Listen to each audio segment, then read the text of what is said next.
ሰላም ጤና ይስጥልኝ አድማጭ ተመልካቾቻችን፣ የዛሬውን ትኩስ አዲስ መረጃዎችን ከህይወት ኒውስ ጋር ይዘን መጥተናል። አብራችሁን ቆዩ። በቅርቡ የተካሄደው የሰላም ድርድር በፌዴራል መንግስትና በኦሮሚያ ነጻነት ጦር መካከል አለመግባባት ተፈጠረ። በተለያዩ የሀገሪቱ ክፍሎች በተለይም በኦሮሚያ፣ አማራና ደቡባዊ ክልሎች የጸጥታ ኃይሎች ባከናወኗቸው ተግባራት የጸረ ሽብር ዘመቻ እንዲሁም የህግ ማስከበር ስራዎች ውጤት እናያለን። በአዲስ አበባ ከተማ አስተዳደር እየተከናወኑ ባሉ ግዙፍ የመሰረተ ልማት ፕሮጀክቶች ላይ የመንገድ ስራ፣ የሪል ስቴት ልማት የመዘግየት ወይም የአፈጻጸም ችግር መፈጠሩን አስመልክቶ የከተማ አስተዳደሩ ምላሽ መስጠቱ ተዘግቧል። በገበያ ላይ እየታየ ያለው የኑሮ ውድነትና የሸቀጦች ዋጋ ንረት መሻሻል አለማሳየቱ ላይ የኢኮኖሚ ባለሙያዎች ምን ይላሉ? ከኢትዮጵያ ጋር ግንኙነት ካላቸው ሀገራት ወይም ዓለም አቀፍ ድርጅቶች ጋር በተደረጉ አዳዲስ ስምምነቶች ወይም ውይይቶች ላይ የውጭ ጉዳይ ሚኒስቴር ጋዜጣዊ መግለጫ ሰጥቷል። ሰላም ጤና ይስጥልኝ። ይህ የህይወት ኒውስ ነው። አዲስ ትኩስ መረጃዎችን ለማግኘት የደውል ምልክቷን በመጫን ሰብስክራይብ በማድረግ ላይክ እንዲሁም ኮሜንት በመስጠት ቤተሰብ ይሁኑ። አሁን ወደ ዝርዝር ዘገባዎቻችን እናመራለን። የፌዴራል መንግስትና የኦሮሚያ ነጻነት ጦር ድርድር ዋና ውጤት አለመግባባት ሆነ። በወቅቱ የወጡት መረጃዎች እንደሚያመለክቱት ሁለቱም ወገኖች በዋና ዋና መግባቢያ ነጥቦች ላይ አልተስማሙም። በዚህም ድርድሩ ተቋርጧል፣ ለጊዜው ተደናቅፏል ማለት እንችላለን።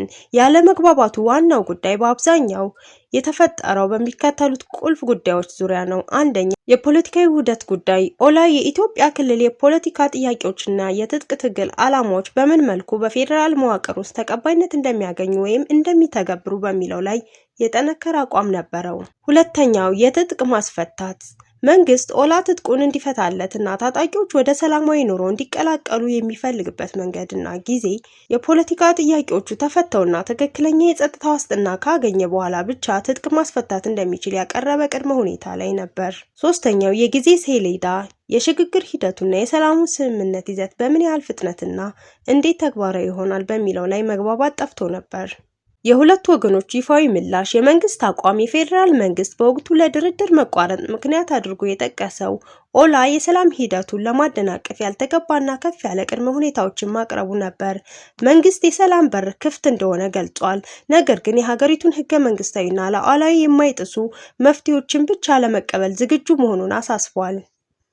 የኦሮሚያ ነጻነት ጦር አቋም በበኩሉ መንግስት ለኦሮሚያ ህዝብ ጥያቄዎች እውነተኛ ምላሽ ለመስጠት ፖለቲካዊ ፍላጎት እንደሌለውና ለድርድሩ ወቅት እውነተኛ የድርድር መንፈስ ማሳየት አለመቻሉን በመግለጽ የድርድሩን መቆም ተናግሯል።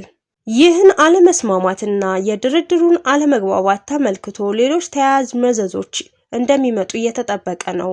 ለምሳሌ የጸጥታ መባባስ። በኦሮሚያ ክልል በተለያዩ አካባቢዎች የትጥቅ ግጭቶችና የጸጥታ ችግሮች እንደገና ሊጨምሩ እንደሚችሉ ስጋት ፈጥሯል። የፖለቲካዊ ውጥረት መጨመር። በፌዴራል ደረጃና በኦሮሚያ ክልል አስተዳደር ውስጥ የፖለቲካዊ ውጥረቶች ከፍ ብለዋል፣ እንዲሁም የዓለም አቀፍ ትኩረትን ስቧል። ድርድሩ ከተቋረጠ በኋላ ዓለም አቀፍ አጋሮችና ዲፕሎማቶች ወደ ሰላም ጠረጴዛው ለመመለስ የሚያደርጉት ጥረት ትኩረት ማግኘቱ ዋናው ውጤት ነበር። በአጭሩ በዚህ ድርድር የተሰማው ዋና ውጤት የመግባቢያ ነጥብ ጠፍቶ ድርድሩ ለጊዜው መቆሙ ነበር። በዚህ የተቋረጠው ድርድር ምክንያት በኦሮሚያ ክልል በተለይ ስለተከሰቱት የጸጥታ ለውጦችና እርምጃዎች ተጨማሪ መረጃዎችን እናቀርባለን። የፌዴራልና የክልል የጸጥታ ኃይሎች በክልሉ ምዕራባዊ ወለጋ፣ ደቡባዊና መካከለኛው ሸዋ አካባቢ ክፍሎች ሰፊ የማጥቃት ዘመቻ አካሂደዋል። በዋና ዋና አውራ ጎዳናዎች እንደ አዲስ አበባ፣ አምቦ፣ ነቀምቴ ኮሪደር የንግድና የህዝብ እንቅስቃሴን ለመጠበቅ የጸጥታ ኬላዎች ተንቀሳቃሽ ቅኝት ተጠናክሮ ቀርቧል። ታግተው የነበሩ ግለሰቦችን ማስለቀቅና ለጠለፋ ወንጀል ተጠያቂ የሆኑ ግለሰቦችን በቁጥጥር ስር መዋል ተግባር ተሰርቶ ነበር። ከፍተኛ የሚባሉ የቡድኑ አባላት ወይም ደጋፊዎች በቁጥጥር ስር መዋላቸው ተዘግቧል። በተለይ ገጠራማ አካባቢዎች የኦፕሬሽን ምክንያት ንጹሃን ዜጎች ላይ ጉዳት ደርሷል ወይም የህገወጥ መንገድ ተይዘዋል የሚሉ ሰብአዊ መብት ተሟጋች ድርጅቶች ይገኙበታል። በአማራ ክልል የጸጥታ ስራዎች በዋናነት ያተኮሩት በክልሉ መንግስትና በፌዴራል ኃይሎች መካከል በተፈጠረው ውጥረት ምክንያት የተነሱት የታጠቁ አካላት ትጥቅ ማስፈታትና የክልሉን አስተዳደራዊ ስርዓት ማስፈን ላይ ነበር። የመከላከያ ሰራዊትና የክልሉ ኃይል ባልተቀዳጀ መልኩ የጸረ ሽምቅ ውጊያ ስራዎችን በሰሜን ሸዋ በጎጃምና በወሎ አካባቢዎች አካሂደዋል። የጸጥታ ኃይሎች ለተወሰነ ጊዜ ተቋርጦ የነበሩ የመንገድ፣ የባንክና የመንግስት አገልግሎቶች የሚገኙባቸው ከተሞች የጸጥታ ቁጥጥርን አጠናክረዋል። ህገወጥ የጦር መሳሪያዎች በመፈተሽና በመውረስ ላይ ዘመቻዎች ተካሂደዋል። በአማራ ክልል በተለያዩ ከተሞች በርካታ ወጣቶችና የመንግስት ተቃዋሚዎች በጅምላ መያዛቸውና መታሰራቸው ሰፊ ውዝግብ ፈጥሮ ነበር። በአንዳንድ አካባቢዎች ግጭቶች የንብረት ውድመት እንዳስከተሉና የዜጎችን ስነ ልቦና እንዳወኩ ሪፖርት ተደርጓል። የደቡብና ደቡብ ምዕራብ ክልሎች የእነዚህ ክልሎች የጸጥታው ትኩረት በዋናነት የክልል አደረጃጀትና የድንበር አካባቢዎች ላይ የሚነሱ የጎሳ ግጭቶችና አለመረጋጋት ላይ ነበር። በተለይም በክልል ወሰን ወይም በዞን ወሰን ላይ የሚነሱ የመሬት ወይም የግብርና ግጭቶች ምክንያት የሚፈጠሩትን የጸጥታ ችግሮች ለመፍታት የሽማግሌዎችን እርቅ ለጸጥታ ኃይል ቁጥጥር ጋር አቀዳጅቶ ለመስራት ተሞክሯል። በክልል ውስጥ ባሉ የልማት ፕሮጀክቶች ወይንም ኢንቨስትመንቶች ዙሪያ የጸጥታ ስጋት እንዳይፈጠር የጥበቃ ኃይሎች ማሰማራት፣ በተወሰኑ አካባቢዎች ለምሳሌ በቤንች ሸኮ ወይም በካፋ ዞኖች አካባቢ የተፈጠሩ ግጭቶች በክልሉ የጸጥታ ኃይሎች ላይ ጣልቃ ገብነት ሊረጋጉ ችለዋል። ነገር ግን በድንበር አካባቢዎች ባሉ ግጭቶች ምክንያት መጠነኛ የሰዎች መፈናቀል ችግር እንደቀጠለ ነው። በአዲስ አበባ ከተማ አስተዳደር እየተካሄዱ ባሉ በርካታ ቢሊዮን ብር ግምት ያላቸው ግዙፍ ፕሮጀክቶች እንደ መንገድ፣ ድልድይ፣ የጋራ መኖሪያ ቤት ዙሪያ ዋና ዋና የአፈጻጸም ችግሮች መከሰታቸው በወቅቱ የከተማው አስተዳደርና የፌዴራል ኦዲተሮች ትኩረት አግኝተዋል። ከተፈጠሩት የአፈጻጸም ችግሮች አንደኛውና ዋነኛው የጊዜ መራዘም ሲሆን በርካታ የመንገድ ፕሮጀክቶች በተለይም የትራፊክ መጨናነቅን ለመቀነስ የሚሰሩ አዳዲስ መስመሮች ከተያዘላቸው የጊዜ ሰሌዳ በእጅጉ ዘግይተዋል። ለዚህም ዋናው ምክንያት ብለው ያቀረቡት የኮንትራቶች የፋይናንስ እጥረት፣ የሲሚንቶና የአርማታ አቅርቦት መጓደል እና የመሬት ማስለቀቅ ችግሮች ናቸው ብለዋል። የጥራት መጓደልና መመዘኛ አለማሟላትን ደግሞ ስናይ አንዳንድ ቀደም ሲል ተጠናቀው የአገልግሎት የሰጡ ፕሮጀክቶች ለምሳሌ የጋራ መኖሪያ ቤቶች ወይም የውስጥ ለውስጥ መንገዶች በአጭር ጊዜ ውስጥ መጓደላቸው ወይም መበላሸታቸው የከተማዋን የኦዲት ትኩረት ስቧል። የፋይናንስ ብክነትንና አላግባብ መጠቀምን ስናይ ደግሞ በፕሮጀክቶች ግዥና አፈጻጸም ዙሪያ የብክነት ምክንያቶች መኖራቸው ተጠቅሷል። የፕሮጀክት ግምቶች ከትክክለኛው በላይ መቀመጡና የኮንትራት ስምምነቶች ግልጽነት ማጣት ዋነኛው ውዝግብ ነበር። የከተማ አስተዳደሩ በሰጡት ምላሽ በፕሮጀክቶች መጓተት ምክንያት ለሚከሰቱ ችግሮች ኮንትራክተሮችና በየደረጃው ያሉ የመንግስት አካላትን ተጠያቂ እንደሚያደርጉ አስታውቀዋል። ስራቸውን በአግባቡ ማከናወን ያልቻሉ ድርጅቶችን በተለይም በሪል ስቴት እና በመንገድ ስራ ላይ ያሉ ውል ለመሰረዝ እና ፕሮጀክቶችን ለሌሎች ብቃት ላላቸው አካላት ለማስተላለፍ ማቀዱን ወይም ይህንን እርምጃ መጀመሩንም ገልጸዋል። አስተዳደሩ በመጪው ወራት ውስጥ የአፈጻጸም ቁጥጥር ስርዓቱን በማጠናከርና የግልጽነትን መጠን በመጨመር ችግሮችን ለመፍታት አስቸኳይ እርምጃ እንደሚወስድ በይፋ አስታውቋል።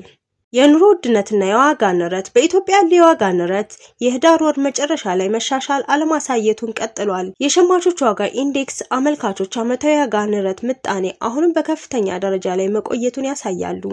የኢኮኖሚ ባለሙያዎች የዋጋ ንረቱ መጨመር ምክንያቶችን አስቀምጠዋል። አንደኛው የምንዛሬ ዋጋ መውደቅ፣ የኢትዮጵያ ብር ከውጭ ምንዛሬ ጋር ያለው ዋጋ መውረድ ከውጭ የሚገቡ የፍጆታና የጥሬ ዕቃዎች ዋጋ ከፍ እንዲል አድርጎታል። ሁለተኛው ደግሞ የጸጥታ አለመረጋጋት ተጽዕኖ በተለያዩ ክልሎች ያለው የጸጥታ ችግር የምርት ማዕከላትና የግብርና ምርቶች ወደ ገበያ የሚደርሱበትን መንገድ በማወክ የአቅርቦት እጥረትን ፈጥሯል ይላሉ። ይህም ዋጋ እንዲጨምር ዋናው ምክንያት ነው። ሶስተኛው የገንዘብ አቅርቦት የማዕከላዊ ባንክ የገንዘብ አቅርቦትን ለመቆጣጠር የሚያደርገው ጥረት ቢኖርም በገበያ ላይ ያለው የብር መጠን ከመጠን በላይ በመጨመሩ የግዢ አቅምን እየቀነሰ ነው። አራተኛው የኑሮ ውድነት ተጽዕኖ ባለሙያዎቹ የዋጋ ንረቱ ከሁሉም በላይ ዝቅተኛ ገቢ ያላቸውን የማህበረሰብ ክፍሎች እየጎዳ መሆኑንና የምግብ ዋጋ ንረት ከፍተኛ በመሆኑ ብዙ ቤተሰቦች መሰረታዊ ምግብ ፍላጎታቸውን ማሟላት አስቸግሯቸው እንደነበር አስምረውበታል። ይህም በከተሞች ማህበራዊ ውጥረትንና የኑሮ ጭንቀትን እንደሚያባብስ ተንበየዋል። የውጭ ጉዳይ ሚኒስቴር መግለጫ ከኢትዮጵያ ጋር ግንኙነት ካላቸው ሀገራት ወይም ዓለም አቀፍ ድርጅቶች ጋር በተደረጉ አዳዲስ ስምምነቶች ወይም ውይይቶች ላይ የውጭ ጉዳይ ሚኒስቴር ጋዜጣዊ መግለጫ ሰጥቷል።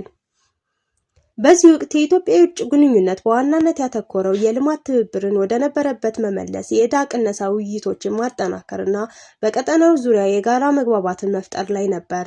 የምዕራባውያን አገራት የልማት ትብብር መመለስ በሰሜኑ የሀገሪቱ ክፍል የነበረው ግጭት ከተፈታ በኋላ ኢትዮጵያ በምዕራባውያን አገሮቿ ጋር የተቋረጡ የልማትና የደህንነት ትብብሮችን ቀስ በቀስ ወደ ነበረበት ለመመለስ ጥረት አድርጋለች። የውጭ ጉዳይ ሚኒስቴር ከአሜሪካና ከአውሮፓ ህብረት ጋር የንግድና የልማት ግንኙነቶችን ሙሉ ለሙሉ ወደ ነበረበት ለመመለስ አዎንታዊ ውይይቶችን እያካሄደ መሆኑን አስታውቋል። በተለይም የሰብአዊ መብት አያያዝና የሰላም ስምምነት አፈጻጸም በተመለከተ ኢትዮጵያ በጎ ምላሽ እየሰጠች መሆኑን ገልጿል። የተወሰኑ የአውሮፓ ሀገራትና ተቋማት ቀደም ብለው አድርገውት የነበረውን ቀጥተኛ የበጀት ድጋፍ ወይም ፕሮጀክት ፋይናንስ ድጋፍ ቀስ በቀስ እንደገና ለመክፈት ፍላጎት ማሳየታቸው ተዘግቧል። ይህ መሻሻል ለኢትዮጵያ ኢኮኖሚ እጅግ አስፈላጊ ነው። የውጭ ምንዛሬ አቅርቦት መጨመርና የልማት ፕሮጀክቶች መጀመር የዋጋ ንረቱን ለመቆጣጠርና የስራ ዕድል ለመፍጠር ትልቅ እገዛ ያደርጋል። ሌላኛው የዕዳ ቅነሳ ውይይቶችን ማጠናከር ነበር። የኢትዮጵያ የውጭ ጉዳይ ሚኒስቴርና የገንዘብ ሚኒስቴር ትኩረታቸውን የሰጡት ከዓለም አቀፍ የገንዘብ ድርጅቶችና ከፓሪስ ክለብ አባላት ጋር በኢትዮጵያ አባላት ከፍተኛ የውጭ ዕዳ አስተዳደር ዙሪያ ለመነጋገር ነበር። የውጭ ጉዳይ ሚኒስትሩ በድርድሩ ሂደት መሻሻል መኖሩንና አበዳሪ ሀገራት የኢትዮጵያን የረዥም ጊዜ ኢኮኖሚ መረጋጋት ለመርዳት ፈቃደኛ መሆናቸውን ገልጸዋል። በተለይም ከኢትዮጵያ ትልልቅ አበዳሪዎች አንዷ የሆነችው ቻይና ጋር የሁለትዮሽ ደረጃ የዕዳ አስተዳደር ዙሪያ ልዩ ውይይቶች እየተደረጉ መሆናቸውን በዜና ዘገባዎች ላይ ታይቷል። የቀጠናው ዲፕሎማሲና የጋራ ደህንነት ዙሪያ የተደረጉ ስምምነቶች የኢትዮጵያ የውጭ ጉዳይ ሚኒስቴር ከቀጠናው ሀገራት ለምሳሌ ኬንያ፣ ሱዳን፣ ጅቡቲ ጋር በድንበር ደህንነት፣ በንግድ ልውውጥና በኢኮኖሚያዊ ትስስር ዙሪያ የሁለትዮሽ ውይይቶችን ማጠናከሩን አስታውቋል። የተከበራችሁ የህይወት ኒውስ ተከታታዮች እንኳን ወደ ቻናላችን በሰላም መጣችሁ እያልን አዲስ ትኩስ መረጃዎችን ለማግኘት ሼር፣ ሰብስክራይብ፣ የኖቲፊኬሽን ምልክቷን በመጫን ቤተሰብ ይሁኑ። እናመሰግናለን።